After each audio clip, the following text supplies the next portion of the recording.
नमस्कार, आप देख रहे हैं पीडीएस न्यूज़। मैं हूं पीसी सैन। आज हम बात करेंगे कांग्रेस जिला सचिव सिक्कर करमजीत जी खैरवा जी से, जो राजनीतिक पर्सन भी हैं और सामाजिक व्यक्ति भी हैं। लेकिन आज हमें उनकी जो सामाजिक भूमिका है उसके बारे में चर्चा करेंगे। और सबसे पहले तो इनको ढेर सारी शुभकामनाएं जन्मदिन की। सर, सबसे पहले तो आपको आपके जन्मदिन की ढेर सारी शुभकामनाएं। ये दिन आपके जीवन में बार बार आए और आप इसी तरह से समाज की हमेशा सेवा करते रहे। सर, आप राजनीति भी हैं और राजनीति में भी आपका बहुत बड़ा योगदान है। लैंडपुरा ग्राम पंचायत में भी आपका व्यक्तित्व बहुत बड़ा है। लेकिन आज हम आपसे चर्चा करेंगे आपके सामाजिक स्वरूप की। कल्याणपुरा ग्राम पंचायत में सुरानी नामक गांव है और उसमें लगभग 500 वर्ष पुरानी एक बावड़ी है और वो संत निर्भयदास जी महाराज की है। उसका जीर्णोद्धार चल रहा है, तो उस जीर्णोद्धार की भूमिका क्या है? नमस्कार सर। पहले तो मैं आपको रक्षाबंधन और 15 अगस्त की ढेर सारी शुभकामनाएं देना चाहता हूँ। और आपने बताया मेरा जन्मदिन, तो आज ये दिन मेरा जन्म हुआ था, 8 अगस्त को आता है।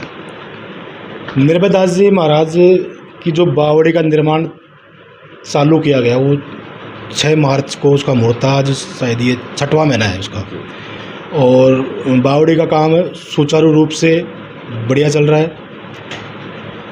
आज के दिन उसकी छत का निर्माण चालू है और सारी जो बावड़ी का निर्माण हो रहा है आसपास के डाणियों के सहयोग से और गांव के व्यक्तियों के सहयोग से चंदा के राशि के रूप में बावड़ी का निर्माण किया जा रहा है, जिसमें लमसम 15-साढ़े 15 लाख रुपए तो उस बावड़ी में खर्च हो चुके हैं।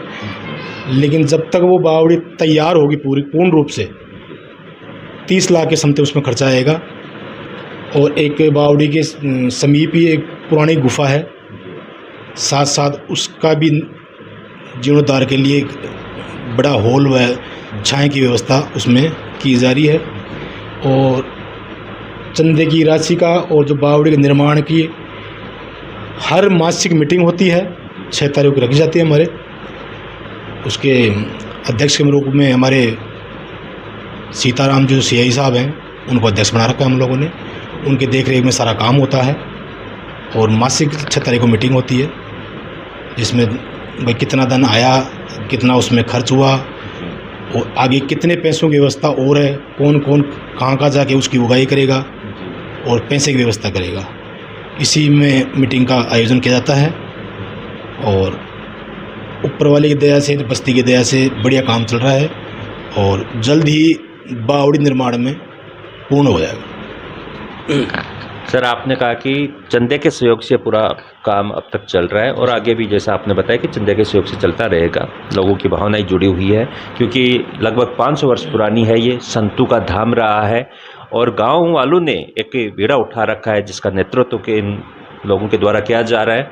एक कमेटी भी बनाई हुई है, उसमें अध्यक्ष से पूरा प्रोटोकॉल से उसका काम चल रहा है। तो सर, इसमें कभी पंचायत की तरफ से कोई ध्यान दिया गया हो, कोई सहयोग मिला हो?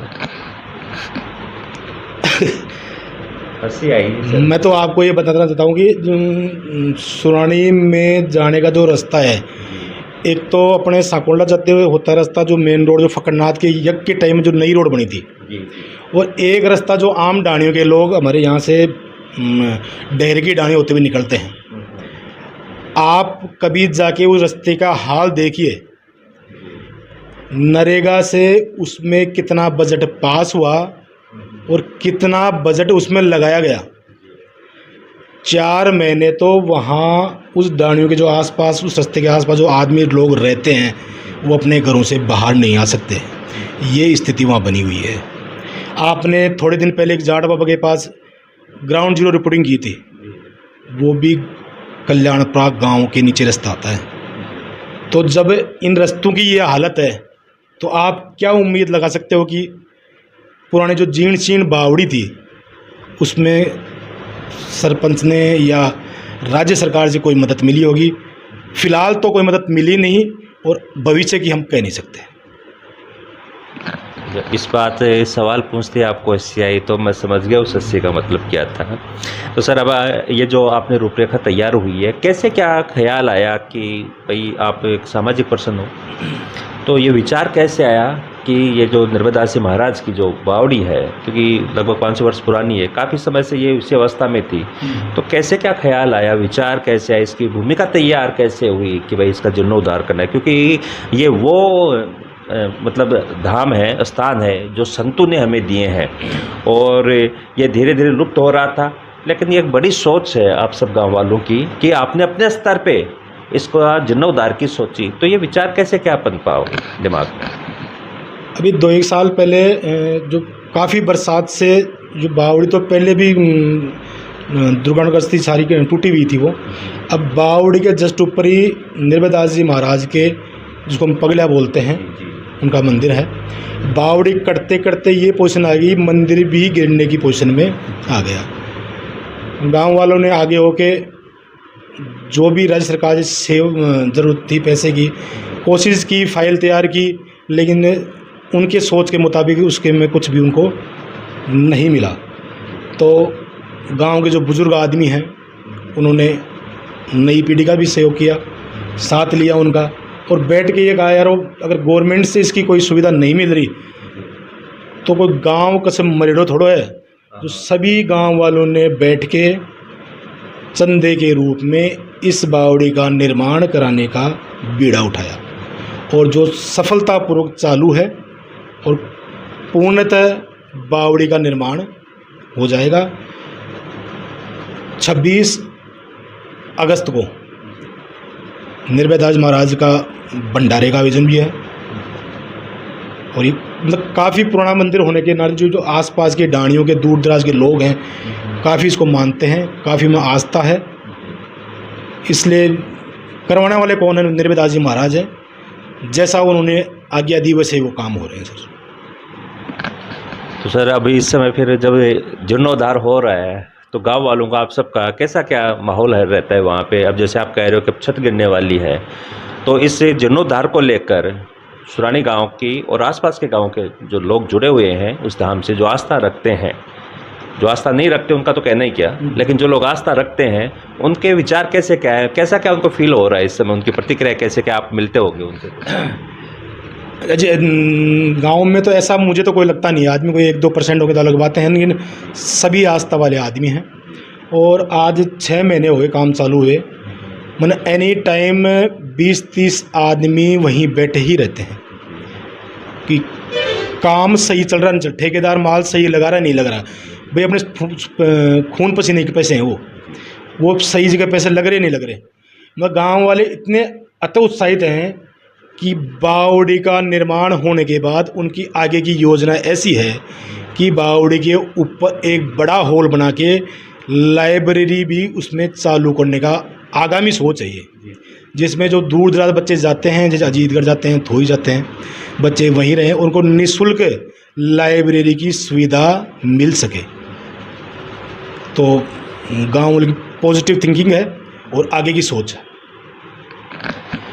तो देखिए, श्रीमाधपुर उपखंड में एक ग्राम पंचायत है कल्याणपुरा थोई, और उस कल्याणपुरा थोई ग्राम पंचायत का ही एक गांव है सुरानी, जहां पे नर्मदास जी महाराज की लगभग 500 वर्ष पुरानी उस बावड़ी को बताया जा रहा है, वो धीरे धीरे नष्ट होने के कगार पे थी। गांव वाले एक्टिव कब होते हैं? जब वहां उस बावड़ी के पास ही मंदिर बना हुआ है जिसमें श्री चरण है नर्मदास जी महाराज के, जिनको स्थानीय भाषा में पगला बोलते हैं। उस मंदिर पे जब बात आई तो गांव के लोग उसमें एक्टिव हुए, और जैसे कि हम बात कर रहे हैं करमजीत जी जो एक सामाजिक पर्सन हैं, ऐसे लोग जब एक्टिव हुए, गांव वाले एक्टिव हुए, गांव के बीच में गए, सब गांव वाले मिलकर उनको लगा कि अब यहाँ जो पगले बने हुए हैं उनको खतरा हो सकता है, इसलिए उसको जीर्णोद्धार की सोची, और जीर्णोद्धार भी बहुत ही आसान तरीके से चल रहा है। गांव वाले मिलकर खुलकर